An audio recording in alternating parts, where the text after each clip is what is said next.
Hello and welcome to Arts First, the podcast dedicated to the promotion of freedom of expression in the arts and art for art's sake. I'm Niall Crowley and I'm your host for this Paris Olympics special. It's a panel discussion recorded live and with a small invited audience. We've got some great speakers who I'll introduce shortly, but first, why the Olympics? Well, as much as we love sports, we are in the business of talking about the arts. Nevertheless, the Olympics are a global event that put the arts in the spotlight as well as the sport itself. So, on balance, it was too important to ignore. And as we said previously, we're keen to experiment and try different formats and explore a range of subject matter.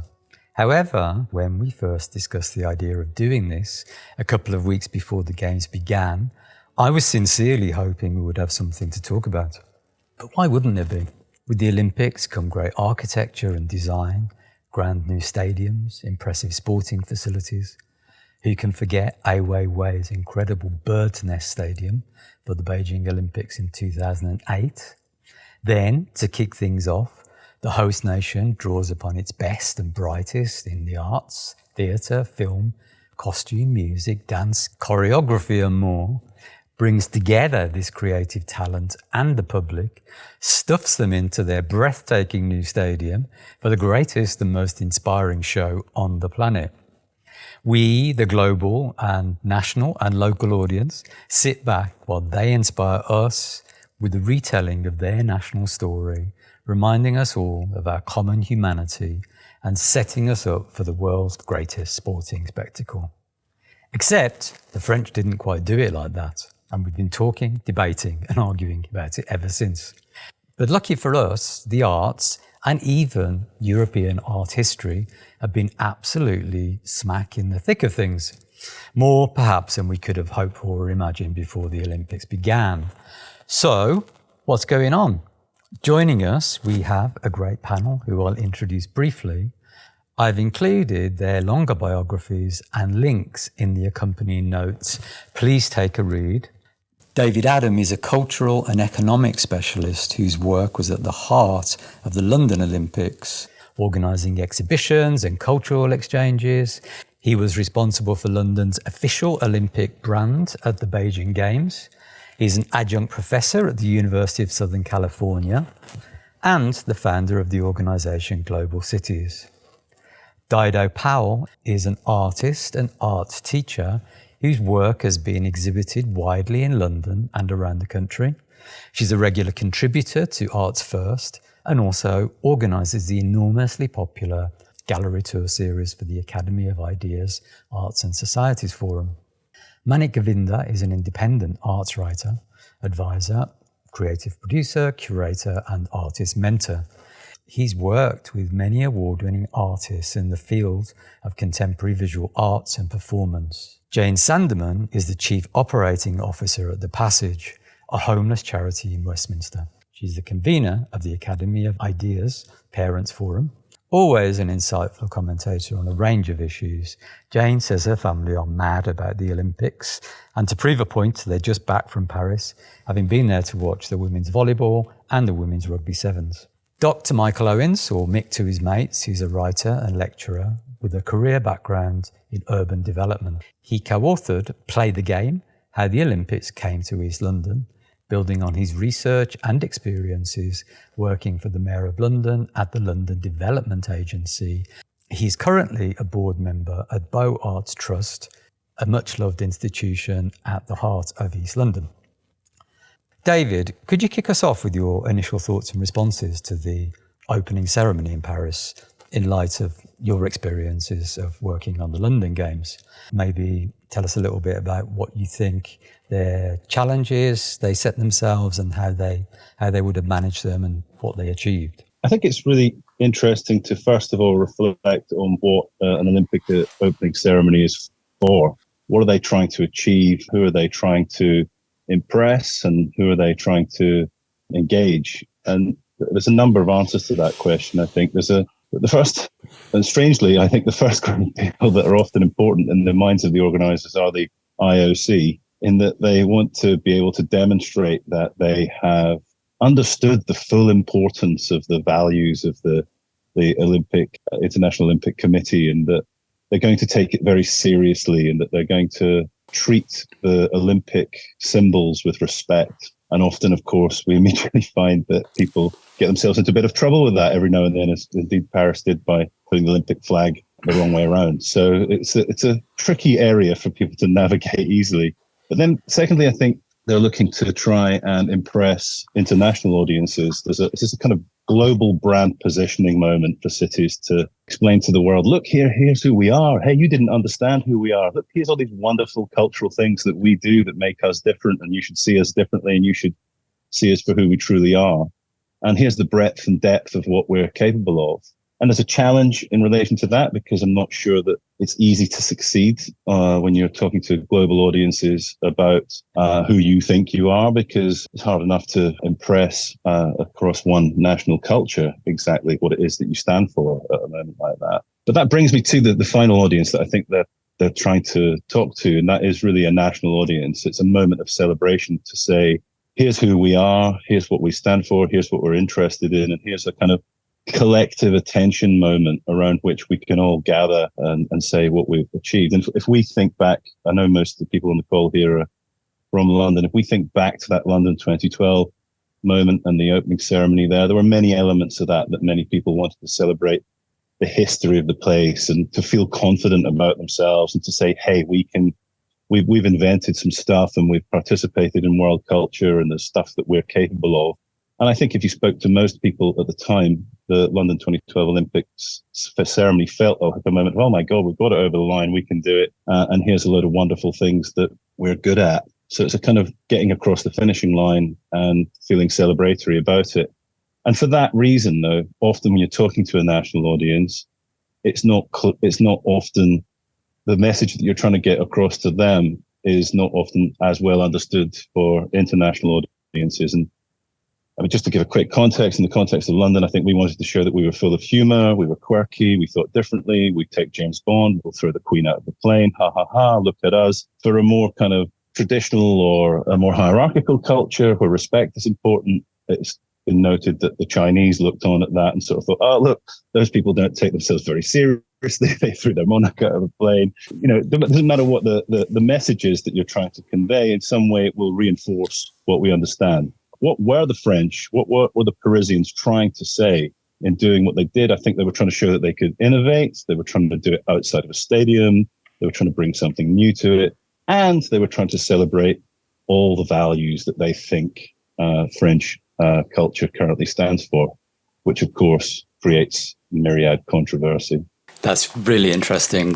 I think you've kind of touched on so many of the most important points and the points that certainly came up when I've been talking to people. The other thing that came up, though, is I think in relation to where the opening ceremony was set and how in a stadium, it's obviously for a local and national audience. And it seems perhaps that the setting of the opening in a city, it was very much for a television audience. Do you think the opening ceremony succeeded on an artistic and a technical level?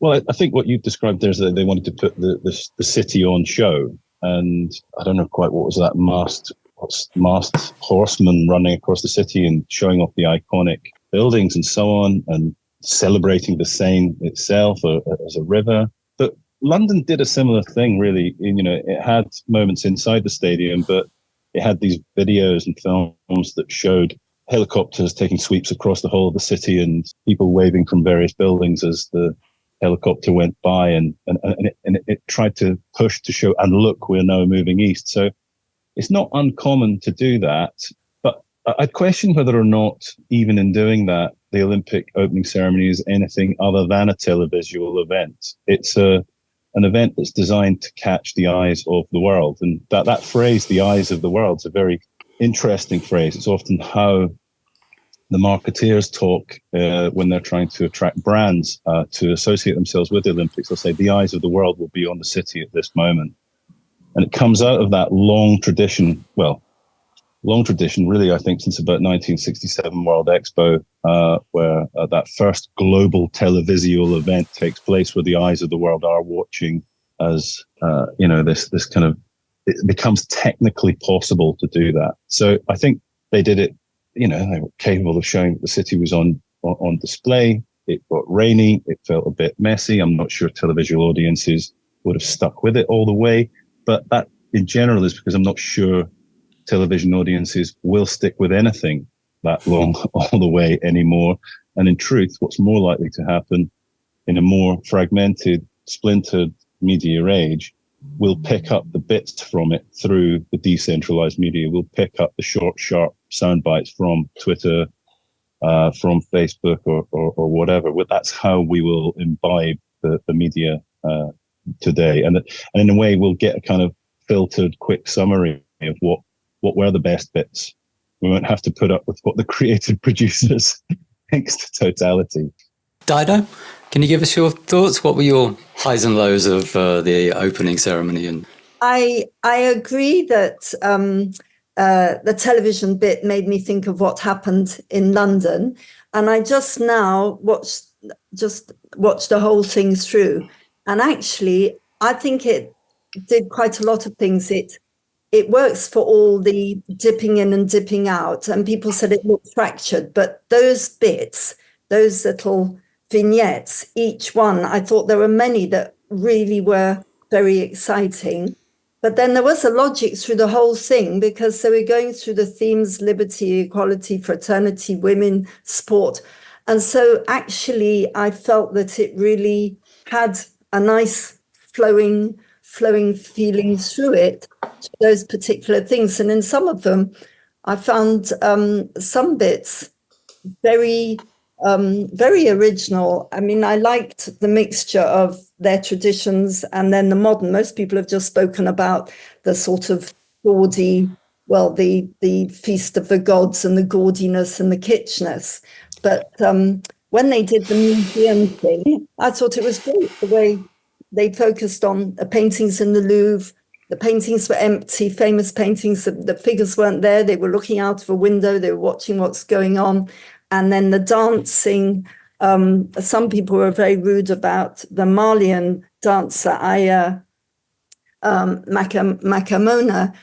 And even that connected to the Academy of Letters, because she's supposed to, her language is sort of all twisting words and making things up. And then the Academy of Letters just by there setting the rules. So I really liked the intersection of these quite gutsy, dynamic dances set against the rule-binding academy. So in a way, I think they were taking from the English this self-deprecatory thing that, yes, on the one hand, you have this very academic training, but on the other hand, you had all these free bits. And that dancing, I thought, was amazingly athletic.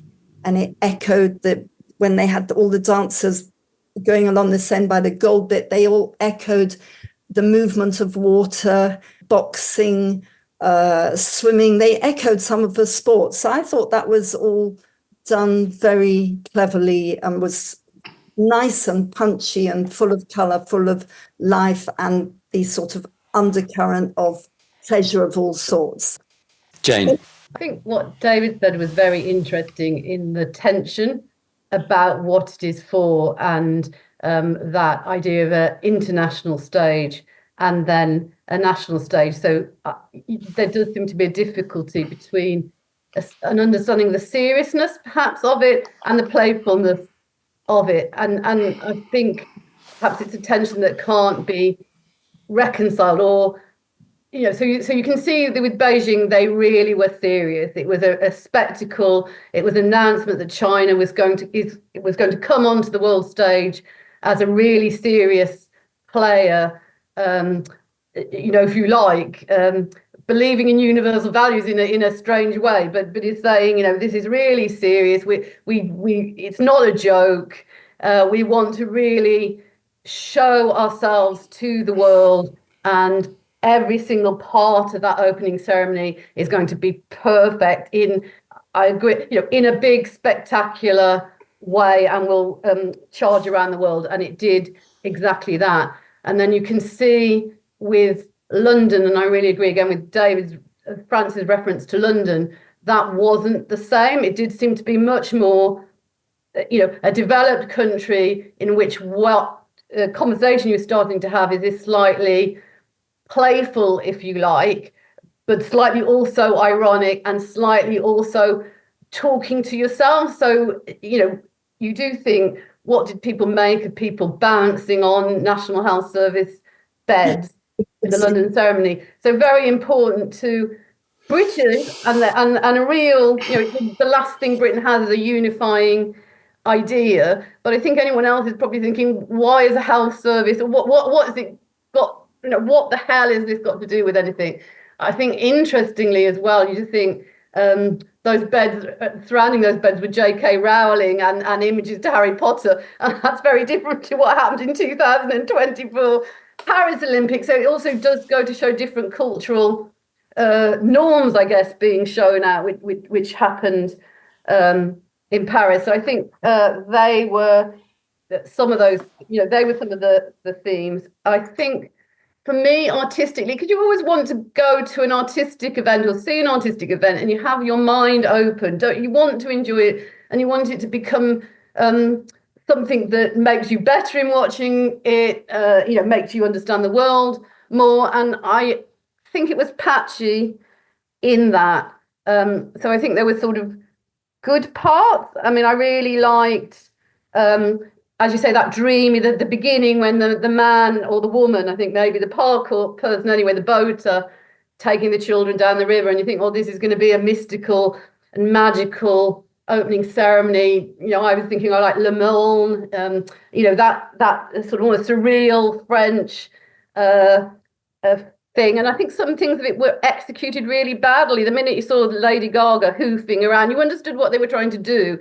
Just the execution, I think, was poor in places, and that's probably just the challenging of staging something down a river, and when you're slightly out of control of the circumstances of that staging during periods through the ceremony. So I think and Dido, I'm interested when you said, I really did like that Louvre bit, when they go into the Louvre and the paintings, all the people have come out of the paintings and they're staring through the window, aren't they? And then there's that dreamy idea. But then, to me, they really ruined it by having that minion episode. You think, hey, what have the minions got to do with France? And that was really crass when then there was this sort of horrible picture of the Mona Lisa on the Seine. So I think they got to dream-like things. And then the next bit, they did something that was really terrible and really oafish. And I think we probably will go on to the whole drag trans runway. But one of the things I just thought, people clomping down it, the clothes were very ugly. And you think, well, France is known for its sort of beauty and its style. So, even without the sort of meta-narrative around that, it was good in parts. Okay, brilliant. That's a really useful contribution. Manik, do you want to give us your thoughts, your highs and your lows? Okay. Well, I actually thought it was wonderfully audacious. It was a spectacle, and I think it was the staging was really quite unique in that they used the best of the city, and they were saying, Paris kind of, we all have an image of what Paris is, and how it was built, and the architecture of it, and the kind of centering of Paris. It all works, I think, architecturally and spatially brilliantly, in my opinion, because just having the Seine as the kind of the artery of the whole city, and using the athletes and the sports people in this boat that's kind of journeying through the city, I thought was wonderful, rather than just having a traditional let's all have the athletes waving around in a stadium or something. And yes, doing it in that way, you don't have complete control. I think compared to the Beijing Olympics, there was complete control, almost the level of authoritarian control, I would say.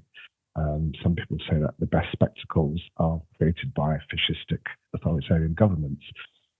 And I think China did succeed in that way, because it was, these were just like bodies as machines, whereas I think there's a lot more humanness in the Paris opening ceremony.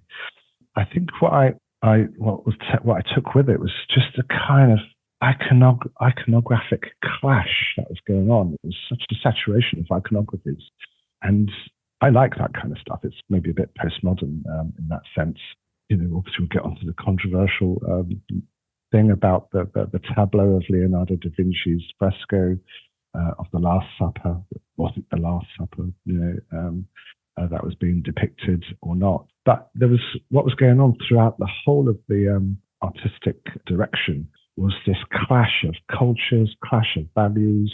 And I think that's what the French like. They like to kind of play with this idea of tradition and rejecting tradition and then seeing what comes out of it. So for me, it felt very surreal, these incredible poetic moments. And it did felt like Dido said, this sort of tableau of almost like a collection of poetry that connects together. And it wasn't trying to kind of say, and this is what it is. I think it was trying to just leave it to the audience to be perhaps puzzled, perhaps bemused, perhaps wowed at times. The Eiffel Tower kind of robotic laser experience was complete sci-fi in many ways, as well as the masked figure, the silver figure going on the horse through the Seine, and then with bearing the torch and leading the athletes. That was straight out of Assassin's Creed, which was a French invention. And yes, it's one of the biggest, kind of global games in the world, So I think what Thomas Jolly was doing as the artistic director was really appealing to a whole range of generations, and he did that with, I think, a lot of subtlety, giving a lot of clues. Maybe some of us got it, some of us didn't. I thought it was audacious and it was fun. Great, that's really helpful. Thank you very much. Mick, what were your thoughts? Any reflections on your experiences from London and all the work you did there and how you found it? Well, I suppose that the comparison that struck me between London and Paris, or 2 points really, they've been made already. But first of all, the idea of using city as stage, which London did actually in the way Dave talked about it. London did it by video, but now the ceremony was out in the city, and I thought they did that really well. I thought they had a lot of fun with it. And then the other thing is and again, this is in the spirit of not competing with a Beijing and not kind of directing everything from the top and making everything kind of really pristine, in the way that, like, if you look at the kind of the swimming performance, that one where they all kind of create an architecture while they're swimming. The Chinese did in that, at a micro level, exactly what they did for the opening ceremony in Beijing.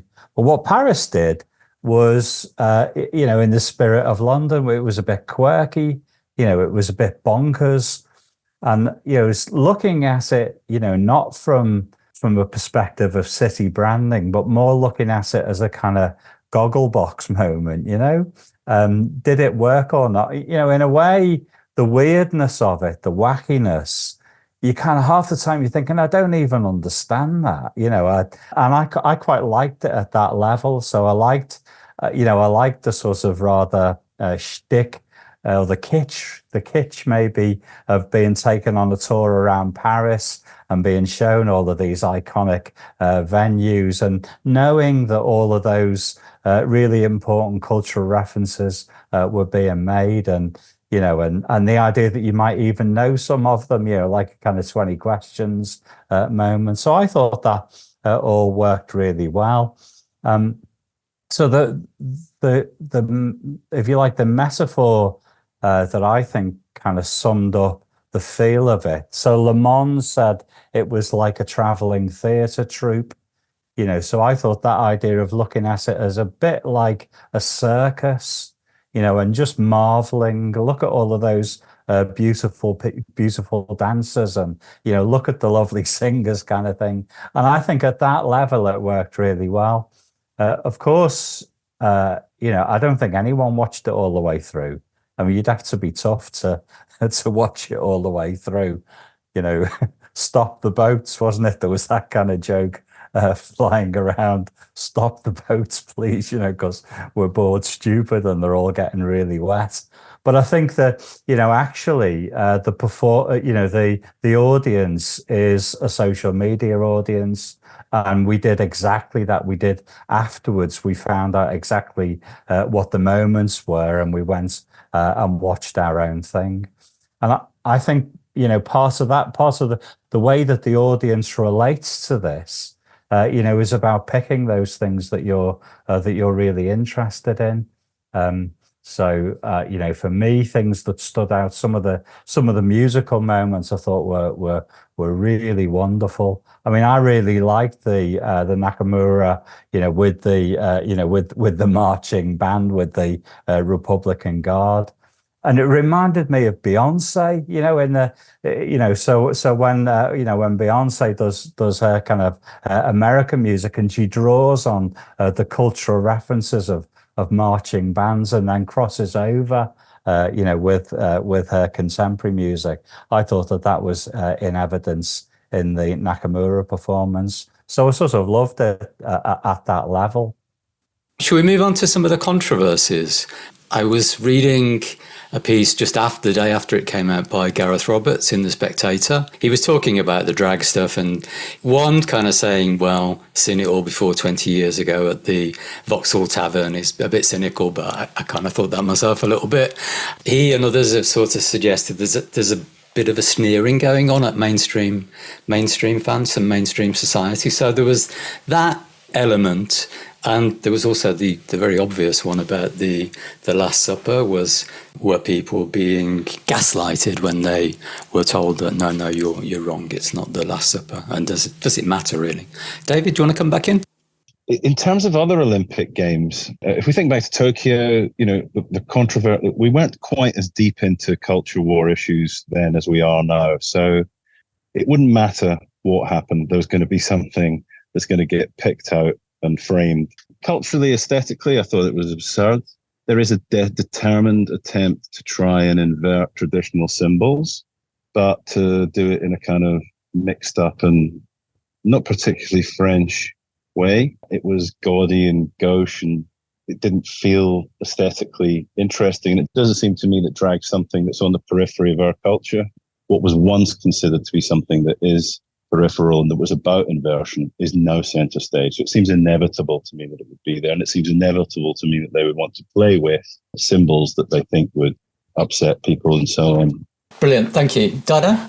I was really amazed that so much publicity was on that bit, because it seemed to come and go in a flash. That the Dionysian feast that was then, they said, was the Last Supper. Then the Guardian said, no, it's by Jan van Bidler, Feast of Gods. And there are many, but the whole point is the Last Supper has been used endlessly by different artists. Andy Warhol's used it. Lots of people used it.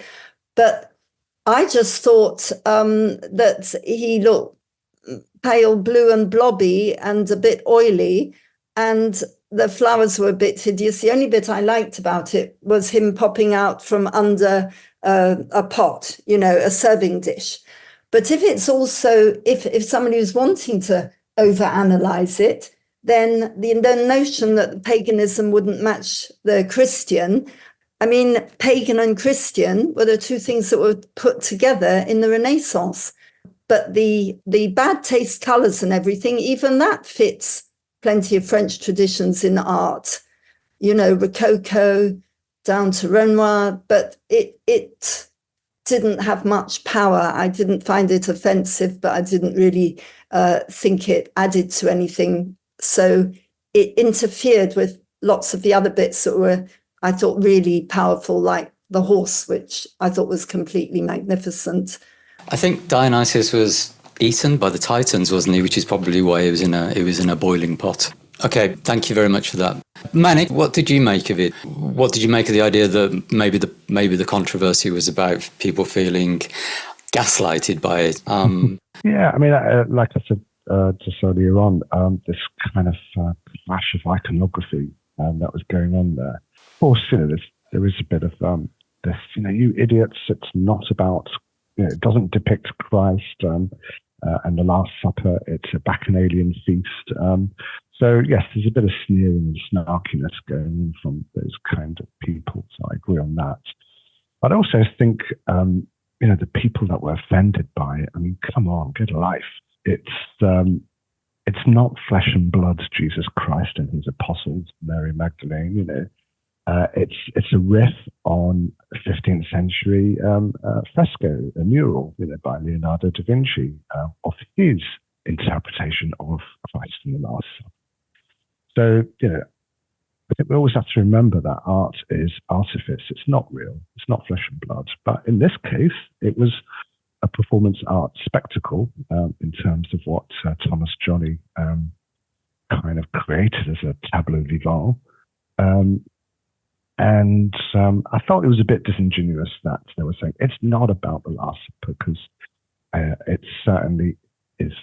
It's referenced, and as Dido said, it's also referencing the Bacchanalian painting by Jan Eschens van Biljet. I can't pronounce his name. Biljet's his Feast of the Gods, and perhaps that painting was inspired by Leonardo da Vinci's fresco of the Last Supper. So we're kind of just seeing layers and layers of stuff going on, different kind of clashes of mythical, spiritual, quasi-spiritual. So it's just cheeky. It's like Charlie Hebdo without the extreme vulgarity. So they were able to get away with it, even though there were protests. Okay, that's a really good point. Jane, what did you make of it? Did you see elements of the culture war in there? Was it the elite sneering at the masses, or was it nothing at all? I think it obviously is an element of the culture war. I appreciate what David said, that at the moment we're in such a febrile environment that we like to match to anything, but that is where we are, aren't we? And, unfortunately, Manik, I think the difficulty in someone going, why are Christians offended by people taking the mickey out of their religious iconography? We all know, and it's interesting that you are talking about laïcité, which is a very important French value, and talking about Charlie Hebdo. We all know that what religion or what iconography was not taken the mickey out of. You thought that could have been really edgy, couldn't it? They could have celebrated that love of freedom of speech in French society so much that people literally died for that freedom of speech, but that was not celebrated. And we know that everyone would take offense on that religious iconography if it was another religion. And so I think it just is this hard thing about saying something as, if you like, as serious as the Olympic Games and as serious as something that is thrown internationally. And you might say the opening ceremony actually is a sideshow to the seriousness of the Olympic Games, but it is enmeshed with the Olympic Games. And so I do feel it was another element when people saying, well, Christianity can be mocked. And actually, as we're saying, Paris, the heart of, if you like, coming from a Judeo-Christian tradition, you look at Notre Dame, all those things that were going down the river, looking at and praising, or being ironic about, I guess, were, Notre Dame comes from the civilization of a Christian tradition. All of those wonderful buildings down that Seine comes from that, the Baroque, the amazement of the Baroque, and when the Catholic Church fed people's, dreams and ambitions. I mean, ultimately it's good laïcité and equality, fraternity, but it's an important cultural and civilized part, and it just feels yet another time that is being mocked. It's always being mocked. It's never being praised. It's never being delighted in. That didn't become part of the Paris story, which just seems amazing when that is how Paris got made. So, it's difficult because it's only in the end an opening ceremony with a few people dancing around on a boat, or a few men in beards in tutus walking down a stage. I do understand that, but you can understand why also people do feel perhaps art should be a bit more serious. Perhaps it should fight for its civilizational values as well as just being mocking and playful. That there's a lot more at stake now than almost there ever has been. And if art doesn't come into the fight, it potentially is going to be the enemy rather than the friend of civilization. So yes, is that too high blown? I don't know. That's really useful. Thank you. Mick. Jane's point's really good there, that, if you think about some of the republicanism of France and the progress over the older forms, there's a lot to celebrate there. But I think that the story that's being told here, in a way, they also want to draw on an older sort of aristocratic story, kind of classical story of what France is. And then also, and I think this is a kind of big element of the story that's being told, and it kind of, I think, picks up on what Manik was talking about earlier on. But the French culture as post 68, and so the idea of being able to make fun of yourself, the idea of using irony. And I think that was kind of a part of what was going on as well. That was a part of what they were saying about, what it is to be French and what French culture is. And in that regard, I got the feeling that they believed that, that the drag, for example, was risque. And I think what that misses is the way in which that kind of ironic, self-depreciating way of presenting yourself is a conservative form today. That it's it's the way in which the establishment deals with the fact that nobody really believes much about them, and nobody's really bought in. And so what you do, you kind of present that in a very knowing way. So I think that was kind of part of what was going on. But I suppose, again, coming back to the kind of goggle box approach in relation to all of this, like, you can feel everyone sitting on the sofa going, that drag, who cares, and anyway, we've done it much better. Lily Savage was better than anything that you can do. And, and as you say, we've sort of seen all that, we've been watching drag for years and years and years, and it's not challenging, but I wonder whether there's something about the position of drag in relation to French society and, some of the currents, maybe the transformiste, maybe Manik knows about that, the kind of older forms of performance in which people become whole other personalities on the stage, and maybe there are cultural references, or maybe there's a kind of more internal discussion that we didn't get. But mostly I just thought the drag was passé, really. Okay, that's brilliant.